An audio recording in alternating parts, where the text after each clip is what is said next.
Chapter 41. And it came to pass at the end of 2 full years that Pharaoh dreamed, and behold, he stood by the river. And behold, there came up out of the river 7 well-favored kine and fat-fleshed, and they fed in a meadow. And behold, 7 other kine came up after them out of the river, ill-favored and lean-fleshed, and stood by the other kine upon the brink of the river. And the ill-favored and lean-fleshed kine did eat up the 7 well-favored and fat kine. So Pharaoh awoke, and he slept and dreamed the second time. And behold, 7 ears of corn came up upon one stalk, rank and good.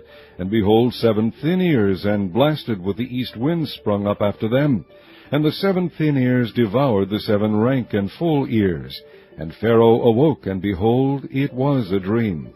And it came to pass in the morning that his spirit was troubled, and he sent and called for all the magicians of Egypt, and all the wise men thereof. And Pharaoh told them his dream, but there was none that could interpret them unto Pharaoh. Then spake the chief butler unto Pharaoh, saying, I do remember my faults this day. Pharaoh was wroth with his servants, and put me in ward in the captain of the guard's house, both me and the chief baker. And we dreamed a dream in one night, I and he. We dreamed each man according to the interpretation of his dream. And there was there with us a young man, an Hebrew, servant to the captain of the guard. And we told him, and he interpreted to us our dreams. To each man according to his dream he did interpret. And it came to pass, as he interpreted to us, so it was. Me he restored unto mine office, and him he hanged. Then Pharaoh sent and called Joseph, and they brought him hastily out of the dungeon. And he shaved himself, and changed his raiment, and came in unto Pharaoh. And Pharaoh said unto Joseph, I have dreamed a dream, and there is none that can interpret it. And I have heard say of thee, that thou canst understand a dream to interpret it.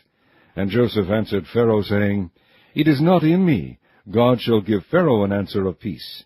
And Pharaoh said unto Joseph, In my dream, behold, I stood upon the bank of the river. And behold, there came up out of the river 7 kine, fat-fleshed and well-favored, and they fed in a meadow. And behold, 7 other kine came up after them, poor and very ill-favored and lean-fleshed, such as I never saw in all the land of Egypt for badness. And the lean and the ill-favored kine did eat up the first 7 fat kine.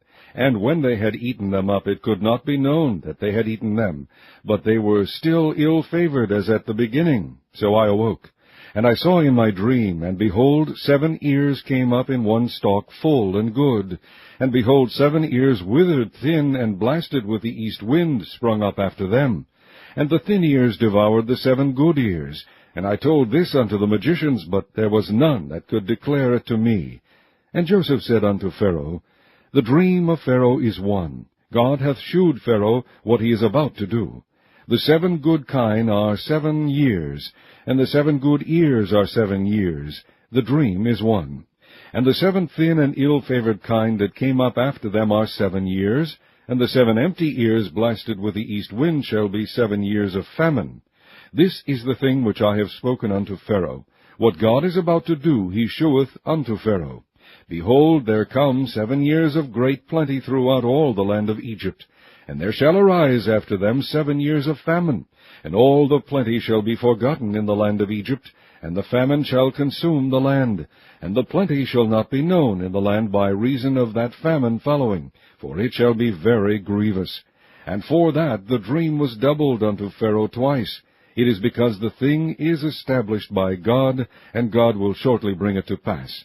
Now therefore let Pharaoh look out a man discreet and wise, and set him over the land of Egypt.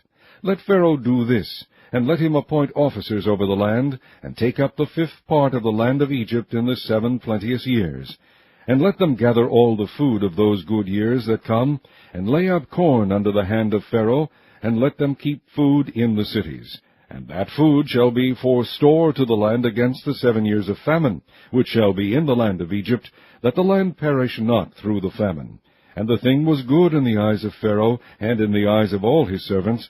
And Pharaoh said unto his servants, Can we find such a one as this is, a man in whom the Spirit of God is? And Pharaoh said unto Joseph, Forasmuch as God hath shewed thee all this, there is none so discreet and wise as thou art. Thou shalt be over my house, and according unto thy word shall all my people be ruled. Only in the throne will I be greater than thou. And Pharaoh said unto Joseph, See, I have set thee over all the land of Egypt. And Pharaoh took off his ring from his hand, and put it upon Joseph's hand, and arrayed him in vestures of fine linen, and put a gold chain about his neck. And he made him to ride in the second chariot which he had, and they cried before him, Bow the knee. And he made him ruler over all the land of Egypt. And Pharaoh said unto Joseph, I am Pharaoh, and without thee shall no man lift up his hand or foot in all the land of Egypt. And Pharaoh called Joseph's name Zaphnath-Paaneah, and he gave him to wife Asenath, the daughter of Potipherah, priest of On. And Joseph went out over all the land of Egypt. And Joseph was 30 years old when he stood before Pharaoh, king of Egypt. And Joseph went out from the presence of Pharaoh, and went throughout all the land of Egypt. And in the 7 plenteous years the earth brought forth by handfuls. And he gathered up all the food of the 7 years which were in the land of Egypt, and laid up the food in the cities. The food of the field, which was round about every city, laid he up in the same. And Joseph gathered corn, as the sand of the sea, very much, until he left numbering, for it was without number. And unto Joseph were born 2 sons before the years of famine came, which Asenath, the daughter of Potipherah, priest of On, bare unto him. And Joseph called the name of the firstborn Manasseh, for God, said he, hath made me forget all my toil and all my father's house. And the name of the second called he Ephraim, for God hath caused me to be fruitful in the land of my affliction. And the 7 years of plenteousness that was in the land of Egypt were ended, and the 7 years of dearth began to come, according as Joseph had said. And the dearth was in all lands, but in all the land of Egypt there was bread. And when all the land of Egypt was famished, the people cried to Pharaoh for bread. And Pharaoh said unto all the Egyptians, Go unto Joseph, what he saith to you, do. And the famine was over all the face of the earth. And Joseph opened all the storehouses, and sold unto the Egyptians, and the famine waxed sore in the land of Egypt. And all countries came into Egypt to Joseph for to buy corn, because that the famine was so sore in all lands.